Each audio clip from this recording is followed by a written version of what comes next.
श्रीराम समर्थ।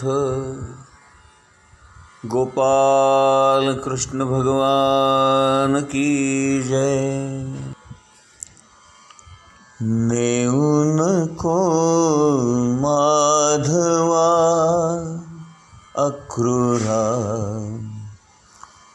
नेऊन को माधवा, नेऊन को माधवा अक्रूरा, नेऊन को माधवा। साऱ्या गोपिका हात जोडून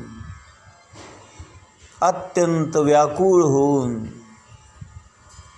मनाने खिन्न होऊन, अत्यंत नाराज होऊन, अत्यंत दुःखी कष्टी होऊन अक्रूराची विनवणी करतायत। नेऊन को माधवा अक्रूरा, नेऊन को माधवा।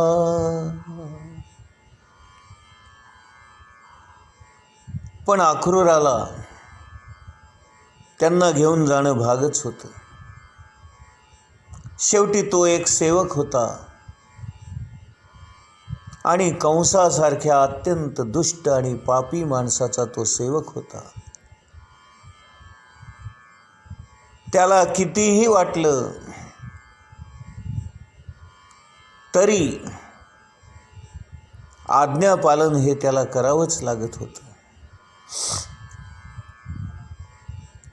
अक्रूर काकांचा नाईलाज झाला।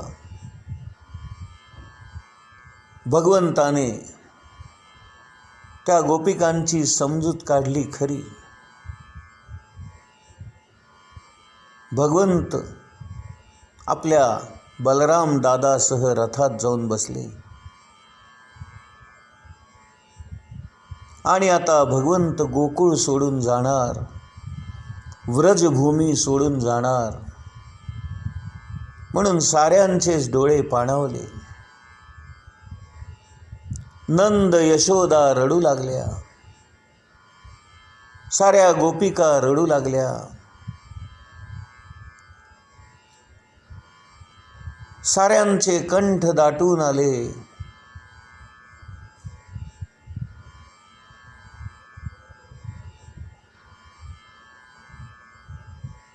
तुम्ही एक विचार करा की भगवंताची काय अवस्था झाली असेल। एवढे हजारो लोक रडतायत, टाहो फोडतायत, जाऊ नका म्हणतायत। भगवंतांना काय वाटलं असेल त्यावेळी? आपण कधी त्यांच्या मनाचा विचार करतो का?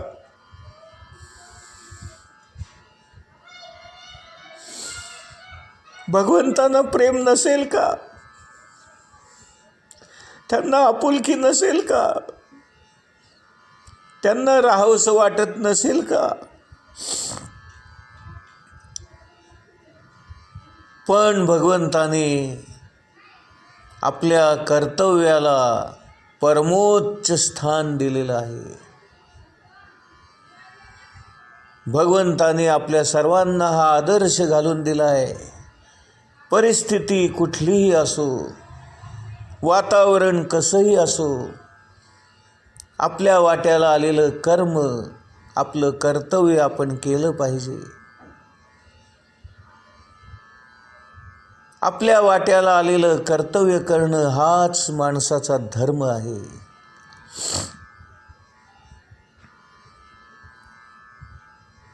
कर्मण्येवाधिकारस्ते मा फलेषु कदाचन।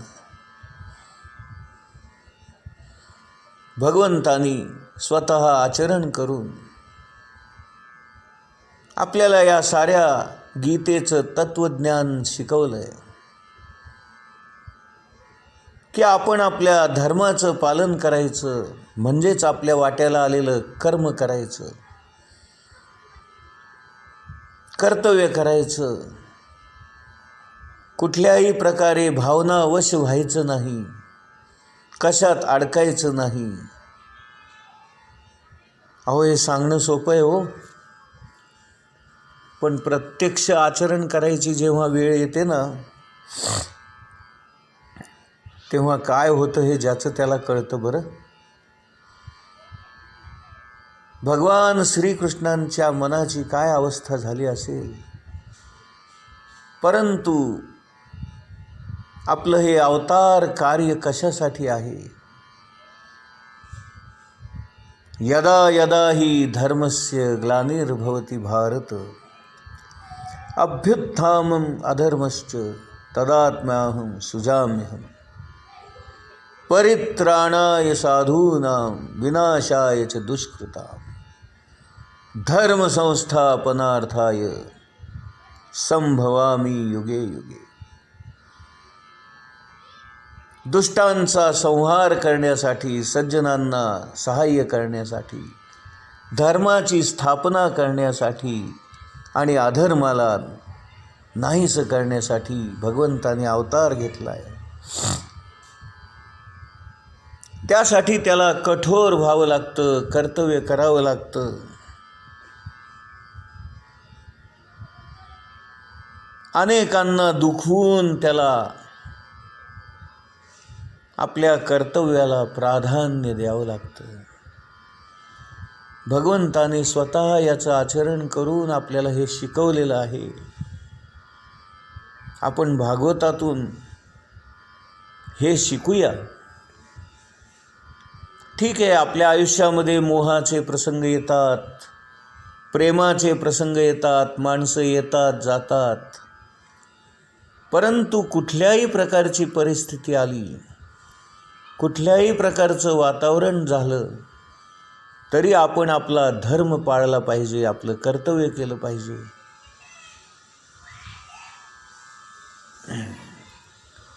हे या निमित्ताने आपल्याला इथे शिकायचं आहे बरं.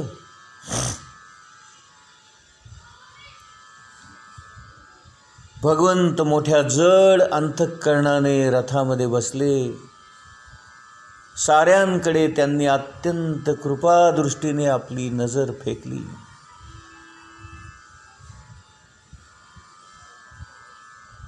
आपल्या कृपा कटाक्षाचा वर्षाव केला. दोन्ही हात वर करून सर्वांना आशीर्वाद दिले. तुमचं सर्वांचं कल्याण होईल, तुम्ही सर्वजण उद्धरून जाल.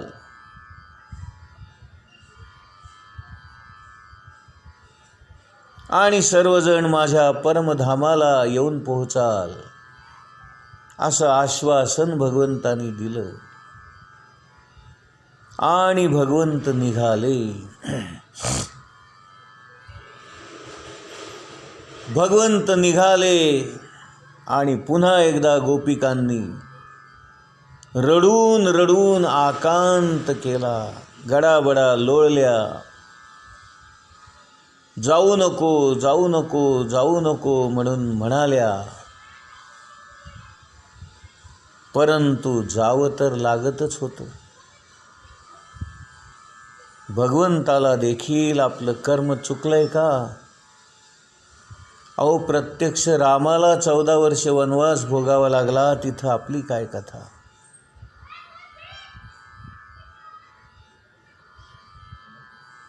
भगवंताला देखील त्याच्या वाट्याला आलेलं कर्म चुकलेलं नाही.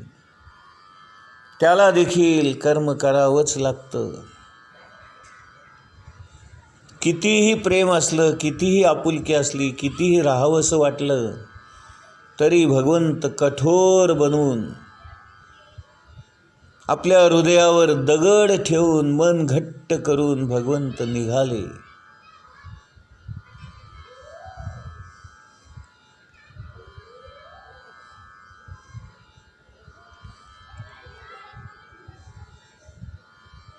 अक्रूराच्या सूचनेप्रमाणे नंद आणि बाकीचे गोपाळसुद्धा कंसाला द्यायचं सर्व साहित्य घेऊन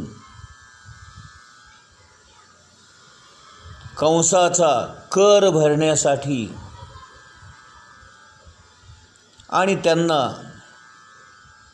नजराणा देण्यासाठी अनेक गोष्टी बरोबर घेऊन नंद आणि इतर गोपाळ आपापल्या बैलगाड्यामध्ये बसून रथाच्या मागोमाग ते सारेजण मथुरेकडे निघाले. संध्याकाळच्या सुमारास मथुरेमध्ये रथ पोहोचला.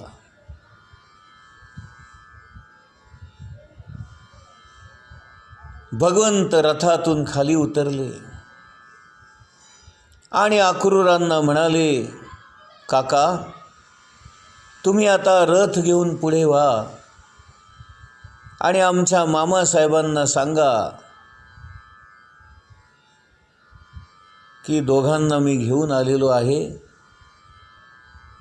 आणि ते आपली मथुरा पाहत पाहत येत आहेत असा निरोप द्या.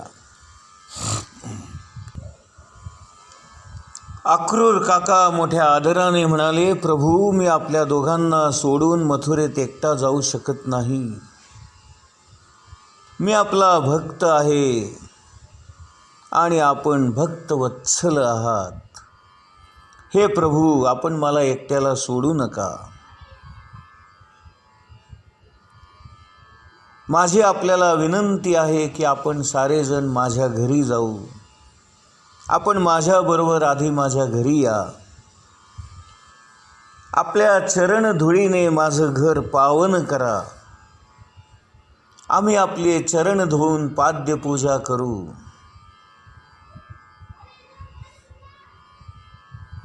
आपल्या चरणाचं उदक आम्ही तीर्थ म्हणून प्राशन करू.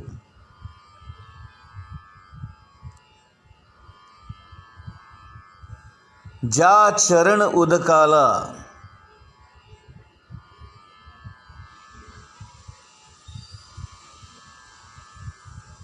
गंगेचं स्थान देऊन भगवान शंकरांनी आपल्या जटेमध्ये धारण केलं, ज्या गंगेने सर्व लोकांची पापे धुवून टाकली,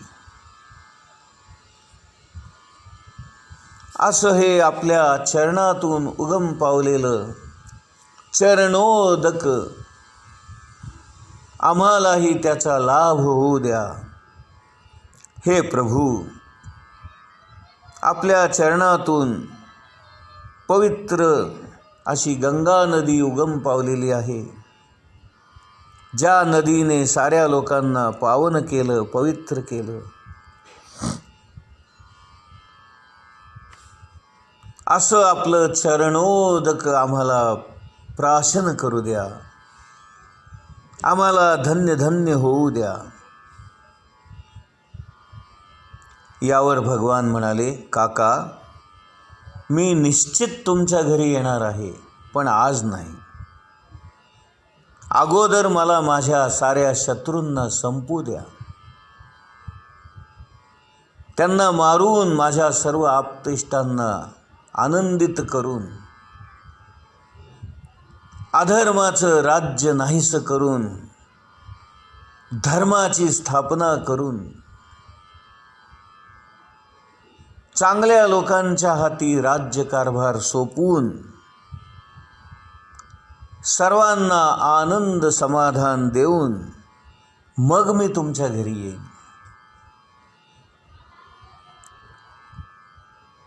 भगवंतानीच असं म्हटल्यामुळे अक्रूर काकांचा नाईलाज झाला. ते थोडेसे खिन्न झाले, उदास झाले आणि मनात नसताना देखील, इच्छा नसताना देखील रथ घेऊन मथुरेला त्यांना जावं लागलं. अक्रूर काका एकटेच रथ घेऊन गेले आणि कंसाला त्यांनी निरोप सांगितला आणि ते आपल्या घरी निघून गेले.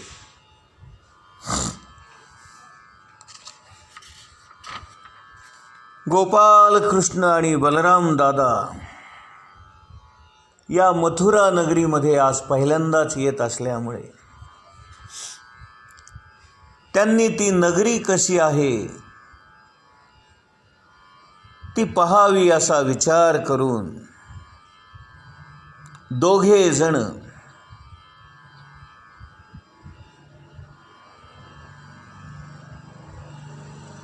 मथुरा नगरी पाहण्यासाठी म्हणून त्या नगरीमधून हिंडू फिरू लागले.